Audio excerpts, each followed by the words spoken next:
Hi, I'm Sarah Keene, and let's jump into these interview questions. So, my personal interests and hobbies, I love to travel. Traveling is probably one of my favorite things. If I could be in a new place every single weekend, I 100% would. Even though it's like a ton of laundry and packing, I love traveling. My family most recently took a trip to Italy, and another thing that I love about traveling is that you get to learn about new places. And one of the places we went in Italy was Pompeii.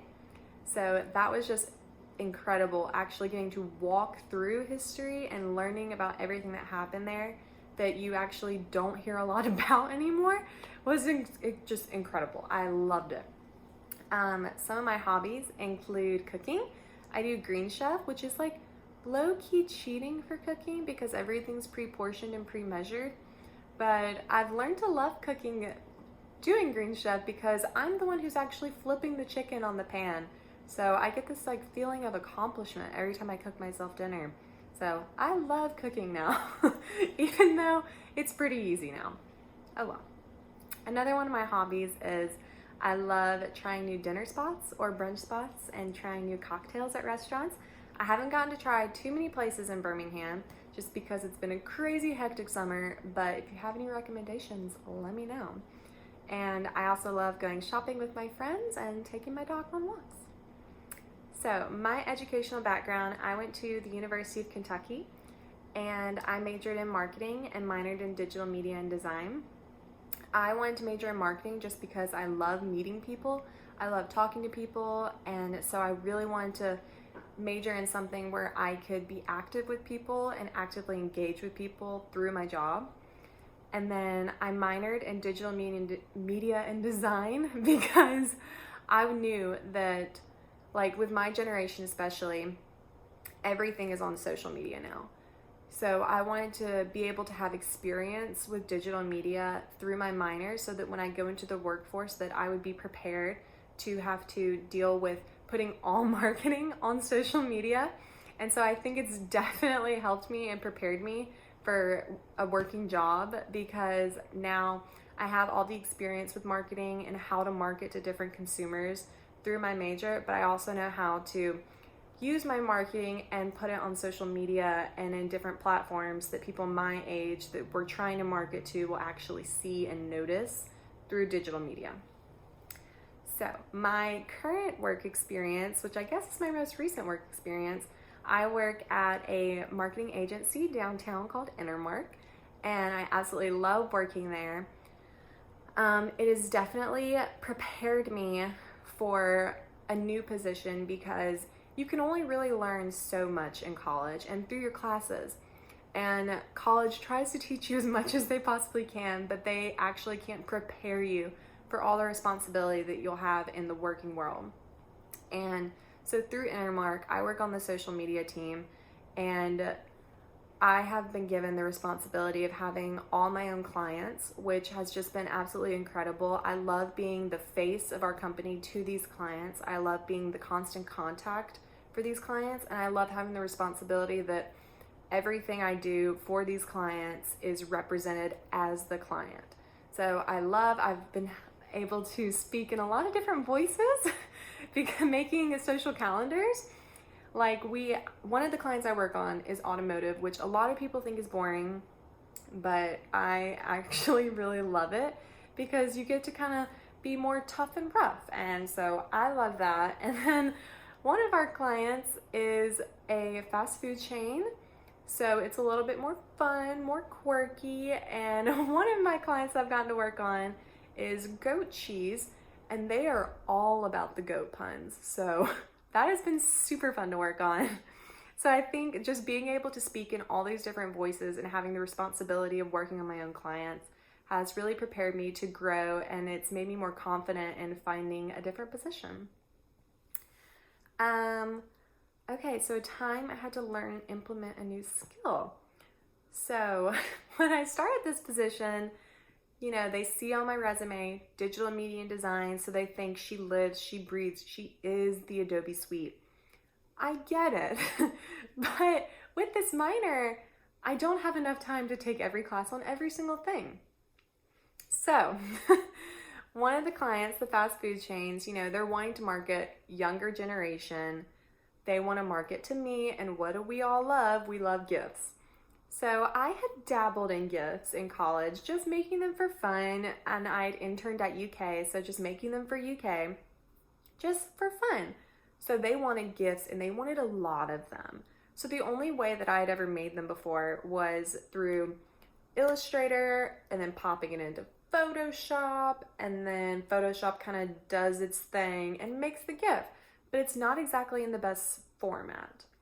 So one skill I had to learn very quickly was that there's actually a program in Adobe Suite called After Effects that makes the GIF perfectly and puts it in the most perfect GIF format. So learning that skill very quickly was extremely helpful because this client wanted tons of GIFs and Photoshop was taking too long to make them. So I implemented this skill and made lots of gifts for this client, and they loved them, which was breath of fresh air for me. But just learning different skills and different applications in Adobe Suite was definitely a big challenge for me, just because I had not had the experience with it. And you know, it's always awkward to like ask people for help when they think that you should know how to do something. But learning this has helped me a lot because now I've been able to make them for different clients and everyone's happy now. So, how do I keep myself organized? Okay, so this is kind of awkward. I am a neat freak. And, you know, my roommates in the past have loved it because they hate to clean. I love to clean. It's a win-win for everybody. My favorite part of the day is making a list for the next day. I do it every single day at work. It's like the last 10 minutes, I sit down, make a list, and I have check boxes. So every single thing I need to do that day, I make a check box. I got a highlighter, I color it in that day if I have completed it. If that box is left empty, I move it to the next day to know, and I move it to the top of the list of the next day to know I need to do that first because it was not done the day before. So that's how I stay organized. I also keep everything in folders. I love to keep my desk basically very clean, very organized. I don't like a lot of clutter. So just keeping lists of everything I have to do and keeping everything very organized in folders. That's how I stay organized at work. Okay. When given multiple projects to complete, how do you determine what activities to prioritize? So my biggest thing, and this is something that I have recently learned working now, some clients are more responsive than others. So we do a lot of social calendars. If I have social calendars go out first of every month, y'all probably know that. And I have some clients, when you send it to them, they will reply within a day. And I have some clients that when you send it to them, it takes them about a week to reply. And most of the time they have edits because they want to change something, they want to add something, they want to take something off, whatever it may be.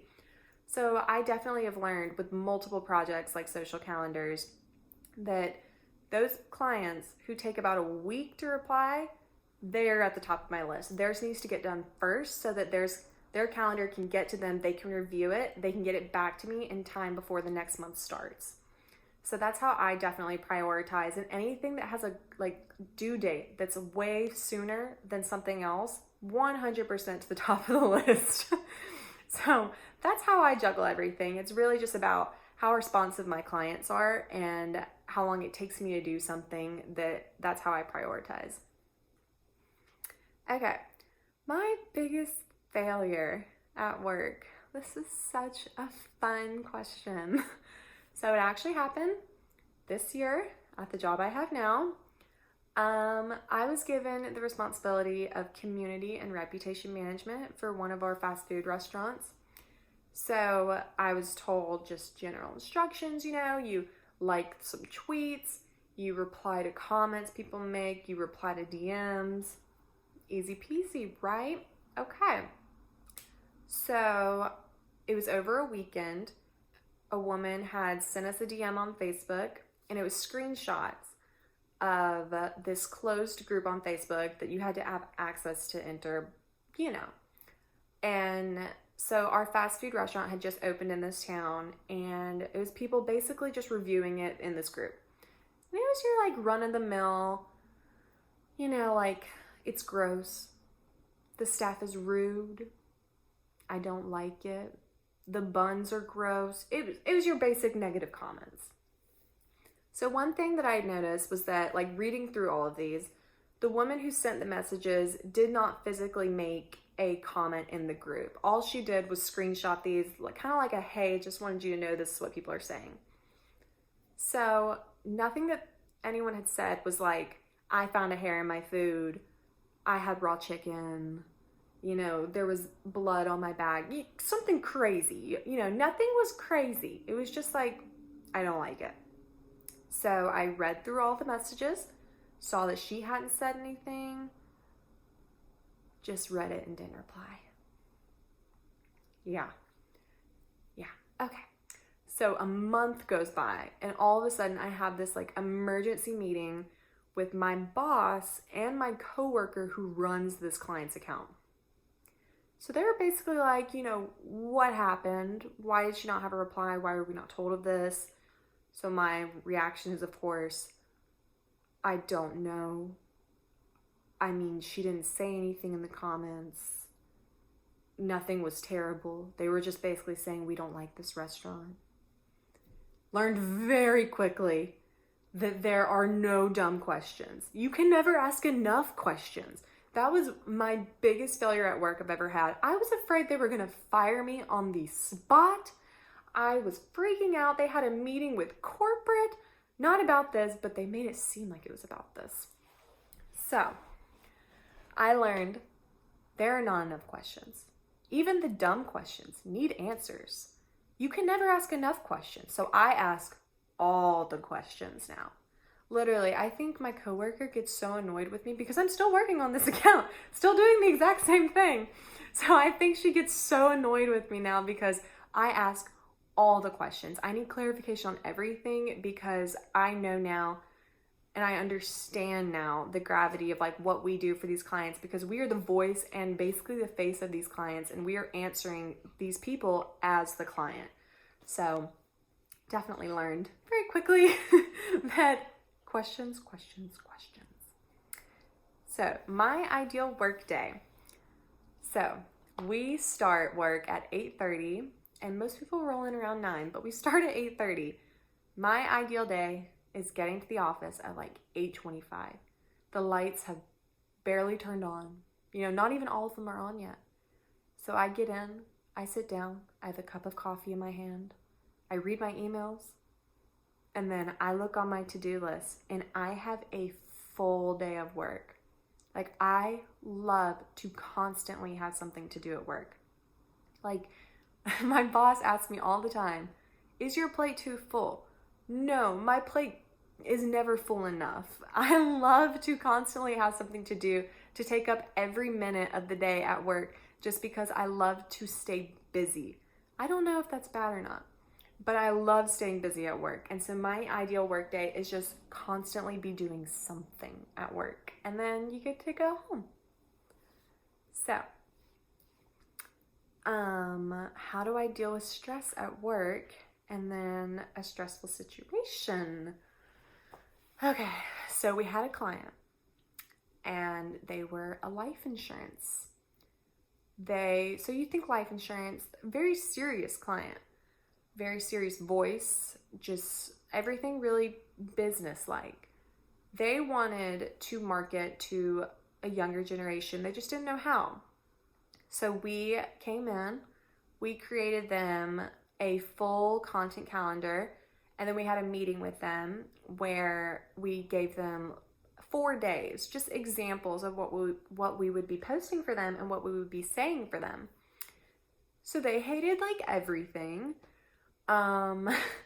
We had to completely redo the calendar. And granted, social calendars go out first of the month. We had this client feedback meeting the 26th of the month. So we had like 4 days, really like 3, to completely redo this calendar. I mean, everyone, people in different departments were helping us work on this calendar. People were going crazy. So my stress tactic, I have a cup of water just in case. I sit at my desk, put the headphones in. I either listen to my chill playlist on Spotify or my Broadway, because I find that the happy tunes of Broadway, they're so soothing and calming. They're always happy on Broadway. So I either listen to Broadway or the chill playlist, and I get to work. I focus. My biggest thing is that I need to think not how close the deadline is, but just how I need to stick to what I'm doing, and I need to get the job done, basically. And if you need to take a bathroom break, turn that break into a 2-minute walk around the office. Get your blood flowing, get moving, get breathing, and it'll help you in the long run, because you'll feel less stress sitting back down and getting back into the grind of work. So, what is my ultimate career goal? This is going to sound so cliche and so Lauren Conrad, but I would love to be CEO.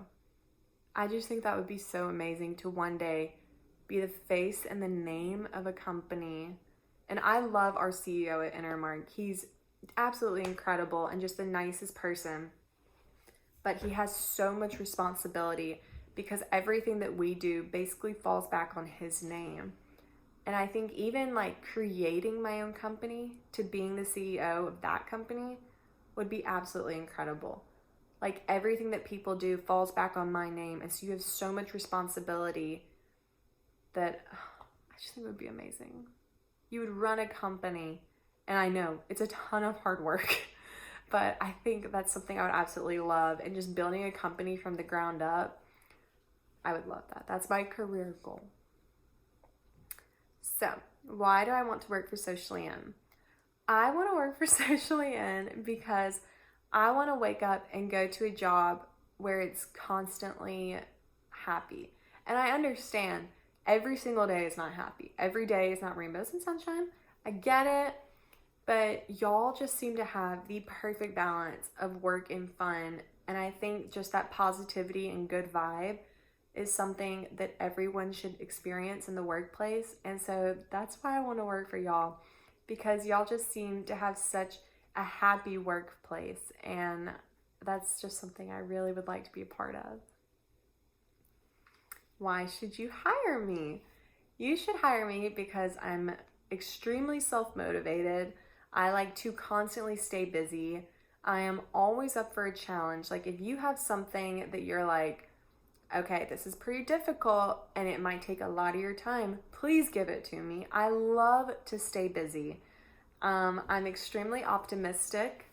So I find that that really helps in the workplace, because while you think this deadline is in 3 days and you're stressing out, I'm like, okay, let's get to it. Let's get down to the nitty gritty and get this done.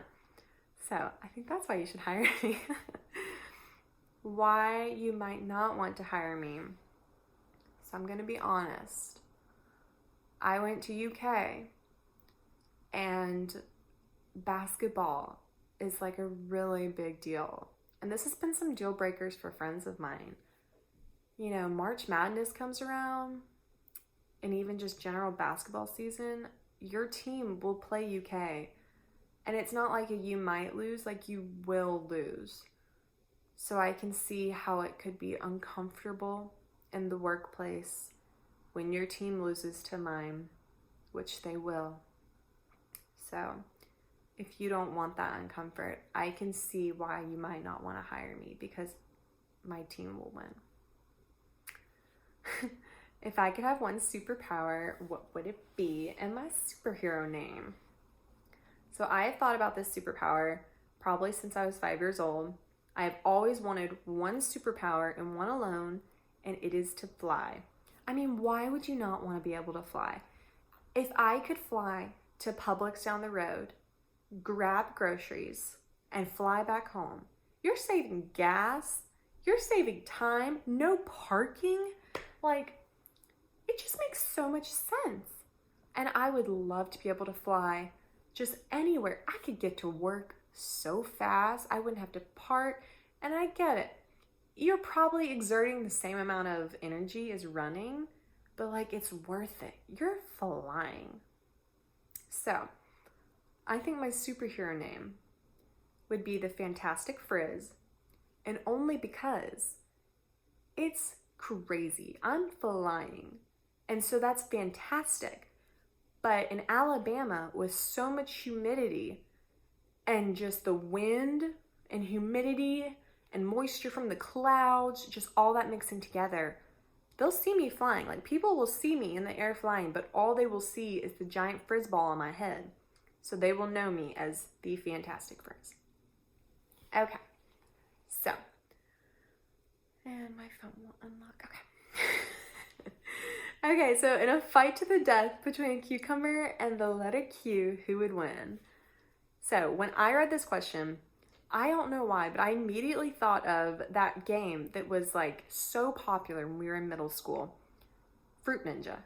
So I'm thinking you're swiping across the screen, you're slicing the fruits and vegetables in half. And so I'm thinking, okay, letter Q. It's like a lasso. Okay, I get it. A cucumber. It's pretty big. It can smash. But the letter Q is open. So it's like a lasso. And I'm picturing in my head, it wraps around the cucumber, slices it in half, game over. Letter Q wins. And the best advice I can give your team is you always need a balance between work and play. The workplace can be extremely stressful for a lot of people. So I think always having a sense of positivity and just all around good vibes is always so important, because you never know when someone's having a bad day. And be kind to each other. A lot of people have really stressful jobs and really stressful positions and work really, really hard. So just being kind to one another is so important, because you could be having the worst day of your life, but if one person is kind to you, it can change your entire outlook. So that's my advice. Thanks.